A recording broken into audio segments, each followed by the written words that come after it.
大家好，我是李进，欢迎来到岁月安心站。今天咱们要聊的这件事，关系到每一个人的钱袋子，关系到一辈子的积蓄。它就像一颗埋在家庭财务路上的地雷，平时看不见，一旦踩上，后果可能让整个家承受不起。咱们要说的是银行里的一个隐形杀手。说起银行，咱们太熟悉了，退休金查账，孩子给的红包存起来，养老钱安安全全放里面。咱们对银行是信任、踏实，是把身家性命托付给他的那种信赖。但大家想过没有，就是这个信任了一辈子的地方，可能在最关键的时刻变成一堵翻不过去的高墙。这不是危言耸听，您仔细想想，我们把钱存进去，以为是最安全的港湾，可万一我们自己倒下了，脑子糊涂了，这笔救命钱，亲人能拿出来吗？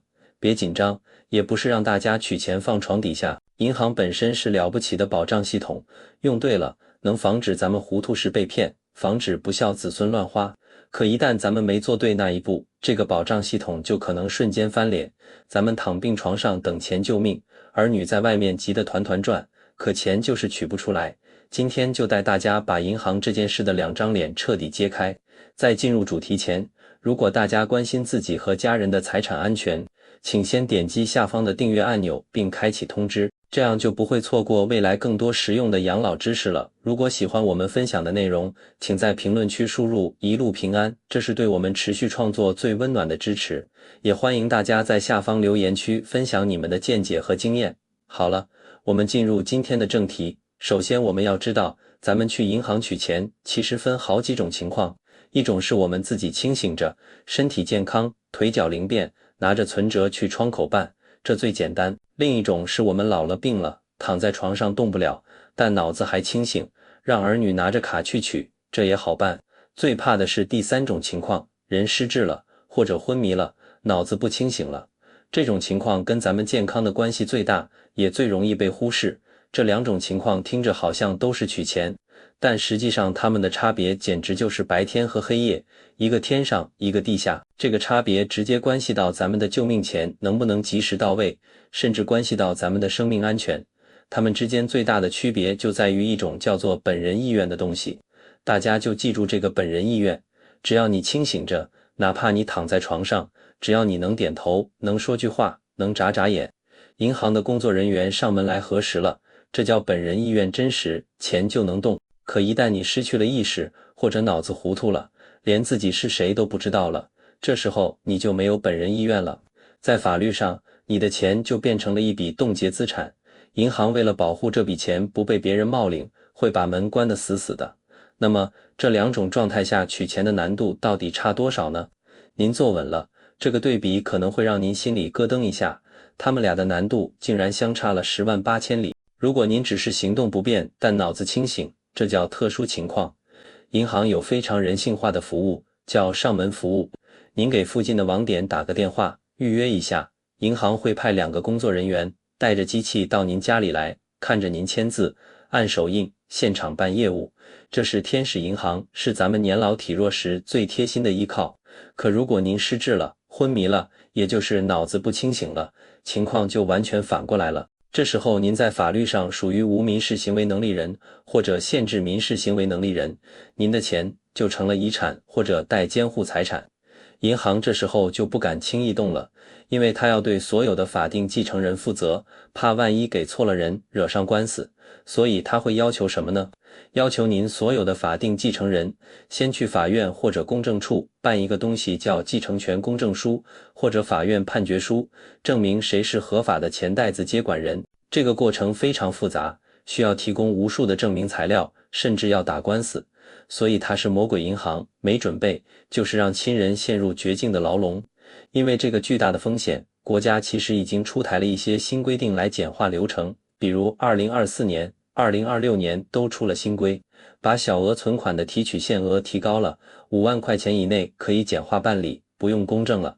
但最关键、最让人担心的问题就来了，如果存款超过5万呢？如果家里等着这笔钱交住院押金，等着救命呢？几十万甚至上百万的存款，加上房子、理财产品，一旦人不清醒了，这些资产就全被锁死了。如果您不知道提前做这一步，等到事情发生，儿女们就得在法院、公证处、银行、医院之间来回跑，跑断腿，磨破嘴，几个月都不一定能办下来，这绝不是开玩笑的。说完了风险，我们也得公平公正地讲讲银行制度好的一面。只要咱们提前规划好了，选对了方法，并且做得周全，这笔钱不但不会成为麻烦，反而能成为咱们晚年，尤其是生病期间最坚实的保障和尊严。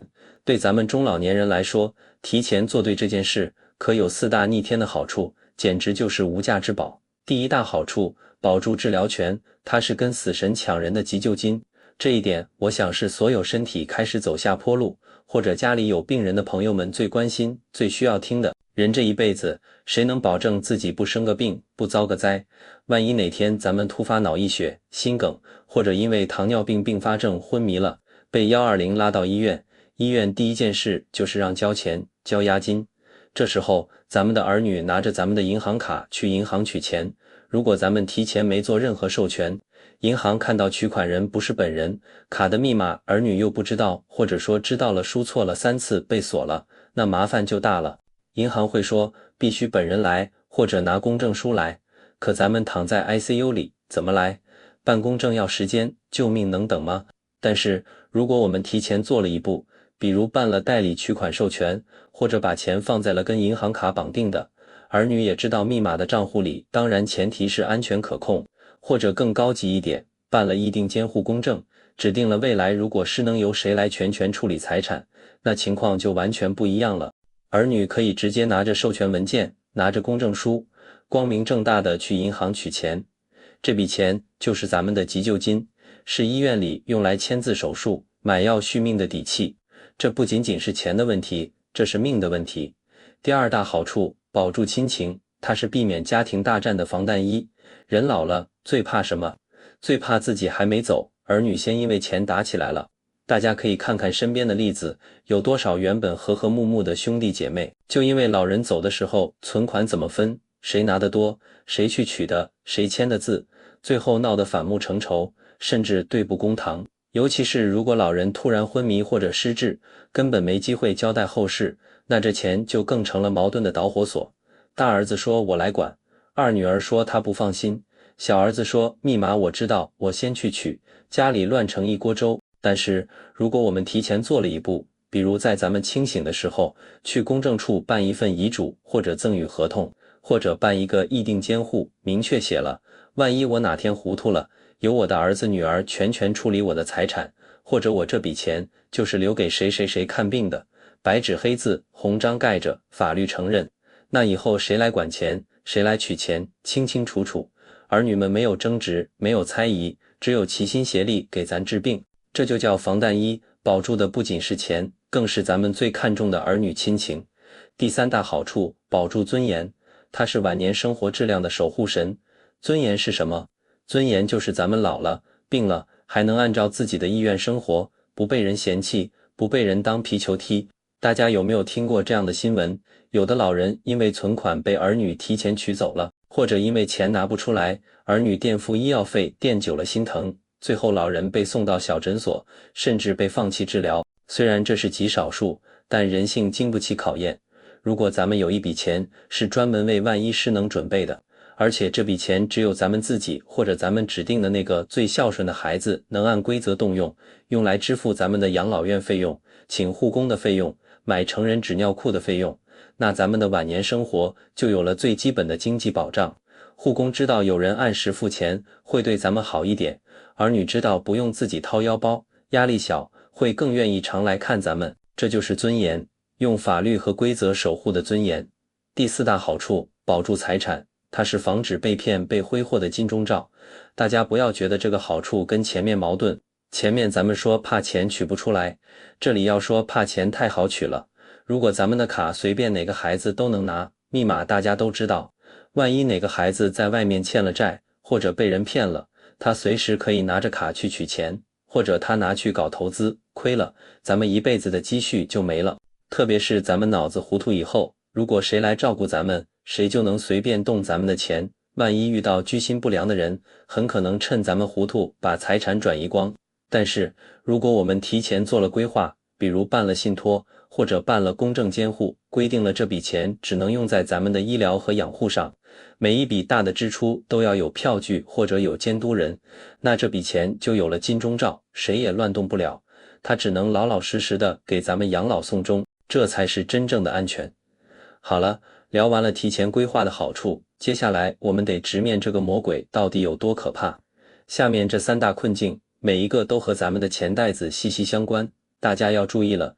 的一大困境，密码，它是保护神，也是拦路虎。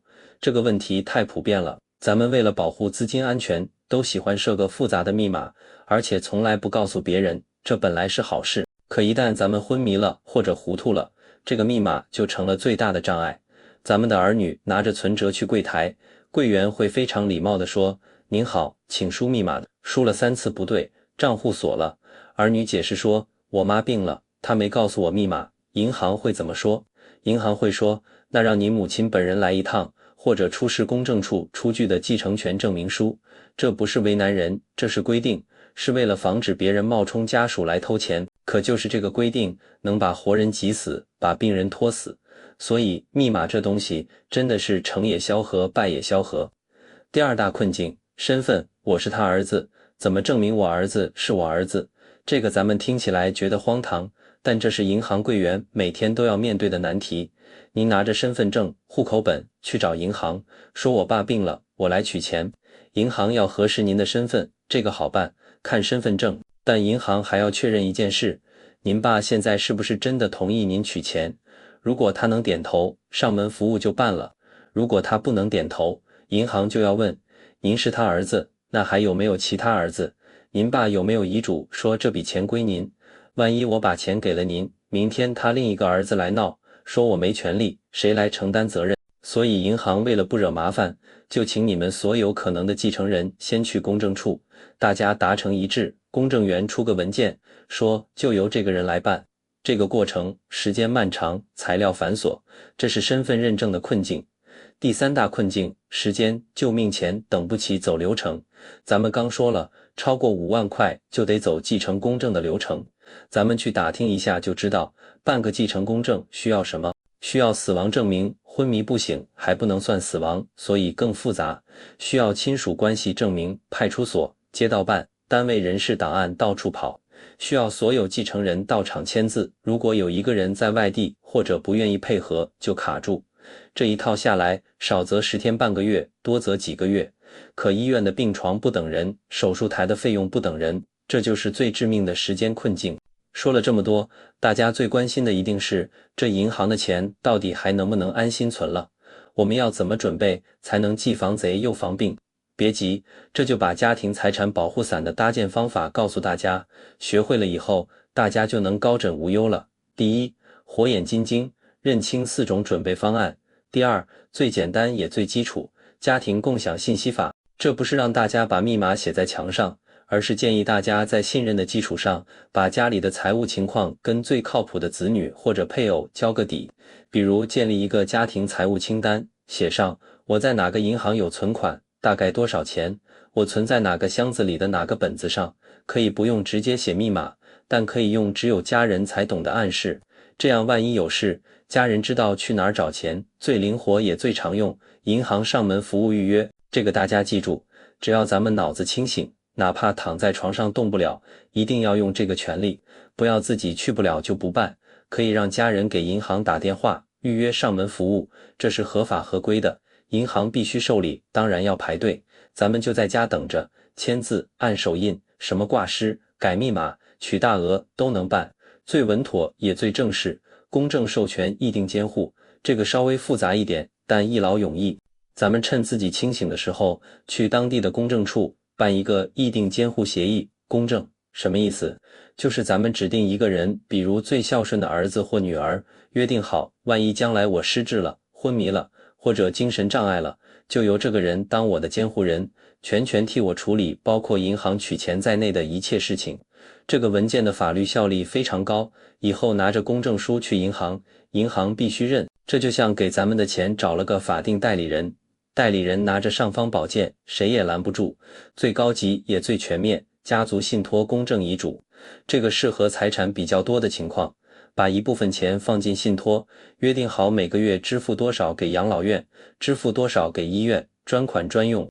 这个比较复杂，咱们知道有这个选项就行，有需要可以咨询专业机构。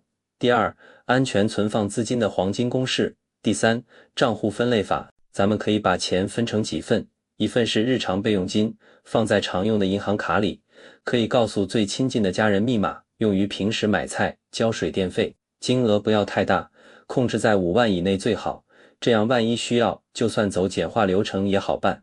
另一份是长期养老钱，可以办一个公证，或者用议定监护来管。不要把所有的鸡蛋都放在一个篮子里，也不要把所有的钱都用一个方法保管。清单更新法，每年咱们做体检的时候，也顺便做一次财务体检，把家里有哪些存折、哪些卡、哪些理财、哪些保险都写在纸上，放在家里一个固定的地方。如果换了密码或者买了新的理财，记得更新这个清单。这个清单对家人来说就是藏宝图。第三，万一情况紧急的临时抱佛脚妙招。如果不幸的事情已经发生了，人已经在医院昏迷了，家里急等着用钱，怎么办？有2个应急办法可以帮大家稍微缓解一下。立刻联系银行说明情况。如果存款超过5万，但急需救命，家属可以拿着医院的诊断证明、住院通知书，自己和病人的身份证、户口本，去银行网点诚恳地说明情况。虽然银行没有权利违规给您取钱，但有些银行有绿色通道或者特事特办的机制，尤其是针对医疗费用，可以把钱直接打到医院的账户上，不经过家属的手。这虽然不能直接把现金给家属，但能解决医疗费的燃眉之急。赶紧咨询公证处或律师，如果情况比较严峻，马上找专业人士问一下，启动继承权公证或者监护人指定的程序需要哪些材料，双管齐下，一边照顾病人一边跑手续。这虽然慢，但这是正规渠道。好了，朋友们，今天关于银行存款安全的内容就分享完了。最后，李进带大家快速总结重点。第一，银行是天使还是魔鬼？关键在于咱们有没有提前走对那一步，选正规的议定监护、公证或上门服务，这才是真正的安心保障。记住黄金法则，趁清醒，早安排，留清单，办公证，千万别等到躺在床上动不了，才让儿女干着急。第二，3类朋友请高度重视，最好今天就检查。身体有基础病的朋友，突发风险高，家人没准备会很被动。独居的老人，万一在家出事，身边存款怎么办？一定留可靠亲友联系方式，并做好授权。家庭关系复杂的朋友，比如再婚家庭，子女不在身边的，提前公证能避免纠纷。最后几点掏心窝子的建议，千万别以为反正钱早晚是孩子的，就不管了。